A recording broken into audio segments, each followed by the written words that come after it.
yang bernasab kepada selain bapaknya. Minal kabair, itu termasuk dosa besar.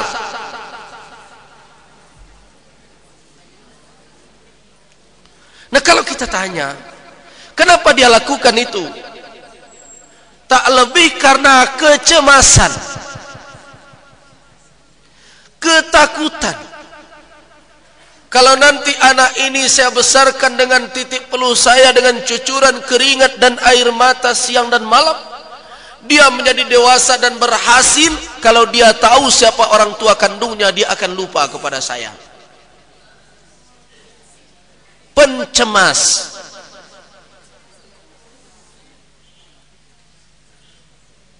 Kita tidak akan bisa menguasai anak itu karena kita bukan penguasa.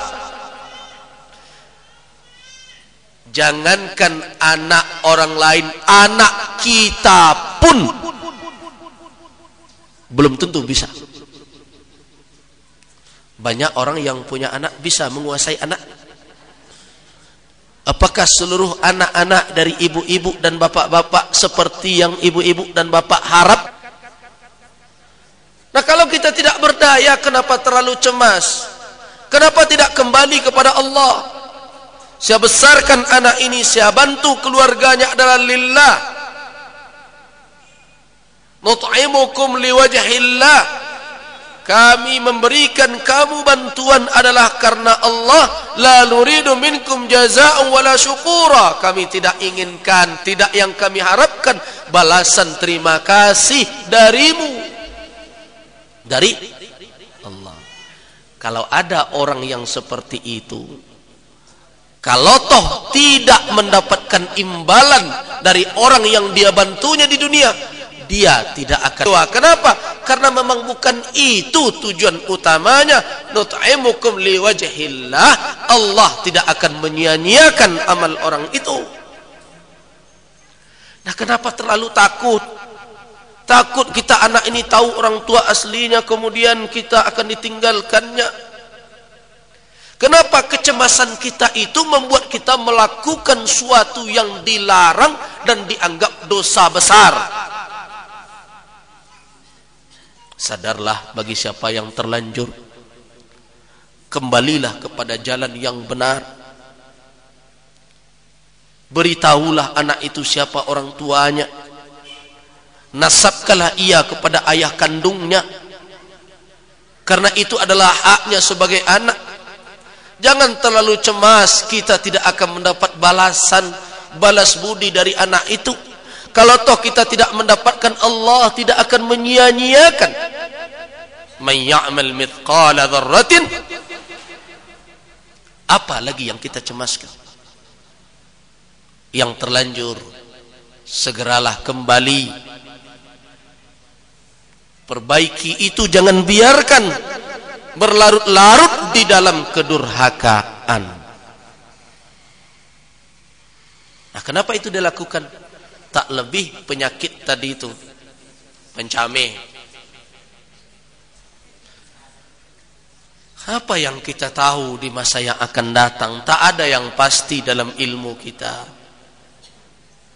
Siapa yang bisa memastikan anak itu tidak akan berbakti, anak ini akan berbakti?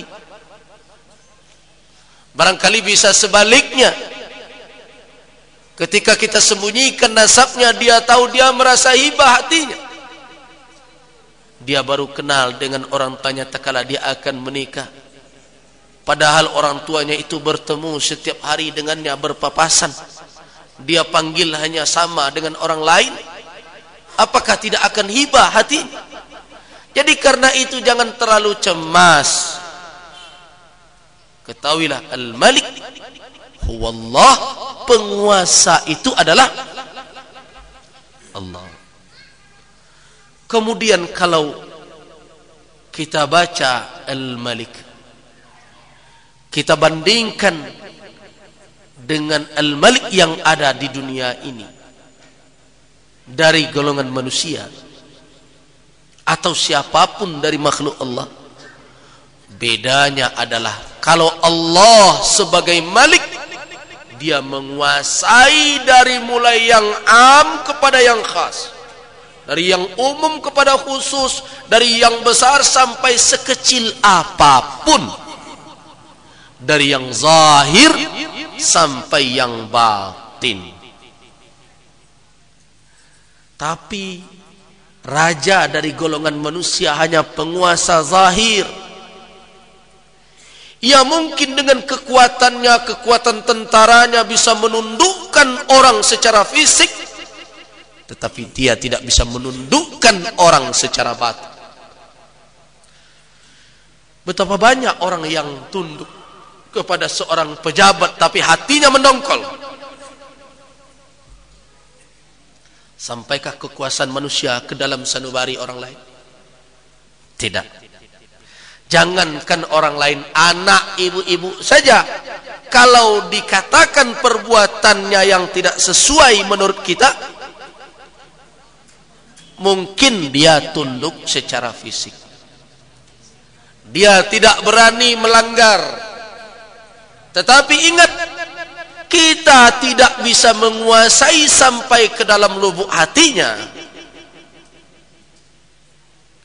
Itu bedanya penguasaan Allah dengan penguasaan makhluk. Allah menguasai zahir dan menguasai batin makhluknya. Pemimpin siapapun penguasa mungkin hanya bisa menguasai zahirnya saja. Nah, kalau kita tahu Khalik pencipta kita seperti itu, kenapa kita tidak yakin dengan kekuasaan? Alangkah naifnya orang itu. Alangkah naifnya orang yang lebih takut kepada penguasa di dunia ini dan tidak mengabaikan penguasa yang hakiki. Tabarakalladzi biyadihil mulk wa huwa ala kulli syai'in qadir. Orang yang syak dengan kekuasaan Allah, mereka adalah orang-orang yang musyrik. Karena itu Ibnu Jarir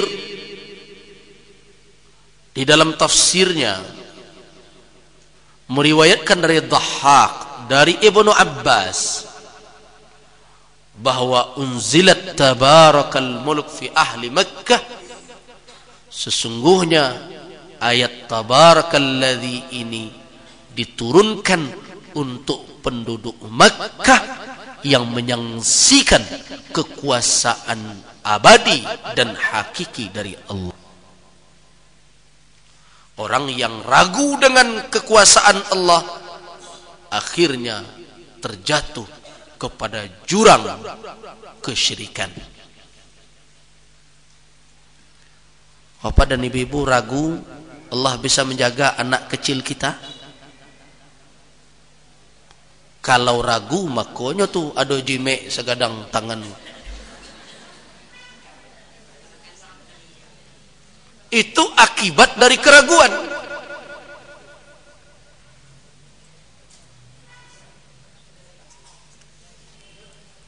Bapak-bapak dan ibu-ibu ragu bahwa segala yang permukaan bumi di alam semesta raya ini adalah milik Allah. Ia yang bisa mengantarkan kepada kita dan ia yang bisa menahannya dari kita. Yasuqul khair, menuntun kebaikan, wa yusrifus syarr, memalingkan kesulitan dan keburukan adalah Allah.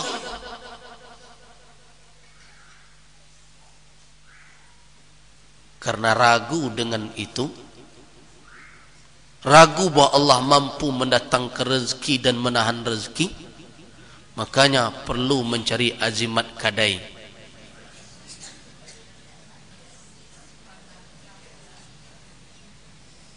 Terpaksa dicari, bako itu namanya sanksi.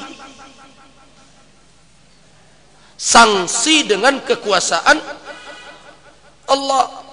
Kalau orang itu yakin bahwa rezeki itu tidak didatangkan oleh azimat itu, tetapi hanya Allah saja yang menuntun rezeki. Huwar Razzaq, man dzal ladzi yashfa'u indahu illa bi'idznih. Siapa yang akan bisa memberikan sesuatu syafaat kecuali dengan izin? Nah, kenapa kita tidak kembali kepada yang Maha Memberi? Jadi berbahaya penyakit ini. Kalau ada orang yang sanksi dengan tabarakalladzi biyadihil mulk wa huwa ala kulli syai'in qadir, dia sanksi dengan hakikat apa yang dikandung oleh ayat itu, maka dia akan terjerembab ke jurang kesyirikan. Sebutlah segala perbuatan, bentuk perbuatan syirik, tak lebih dikarenakan kesangsian dengan Al-Malik, Allah Rabbul Alamin. Apa saja. Nah, karena itu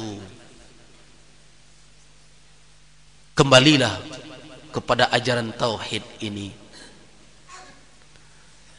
Ini telah jadi peringatan bagi kaum musyrikin Mekah. Diturunkan oleh Allah Subhanahu wa ta'ala, tabarakalladzi, maha suci Allah. Tidak patut kalian katakan bahwa Allah itu tidak mampu memberikan apa-apa kepada kalian, sehingga kalian harus sujud dan tunduk kepada Hubbal Lata wa Manata wa Uzza. Tidak patut. Cara seperti itu dilengketkan kepada Allah. Sembahlah Ia satu-satunya, Tuhankanlah Ia satu-satunya, karena Dialah yang patut menjadi ilah, tempat ketakutan, tempat berharap, tempat kembali hanyalah Allah. La ilaha illallah.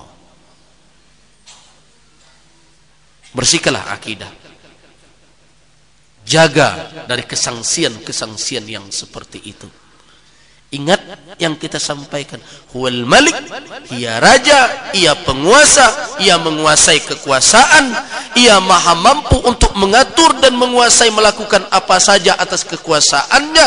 Ia menguasai lahir dan batin dari makhluk.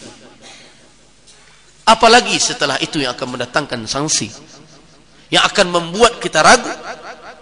Kalau kita yakin Dia Malikul Mulk, Dia raja, menguasai kekuasaan, penguasa yang menguasai kekuasaan, Dia Allah. Ia maha mampu untuk melakukan apa saja atas kekuasaannya, itulah Allah.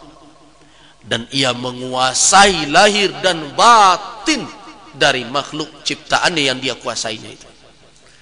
3 sifat sempurna seorang penguasa, dan tidak akan pernah bisa dimiliki oleh makhluk manapun, tidak pula golongan jin.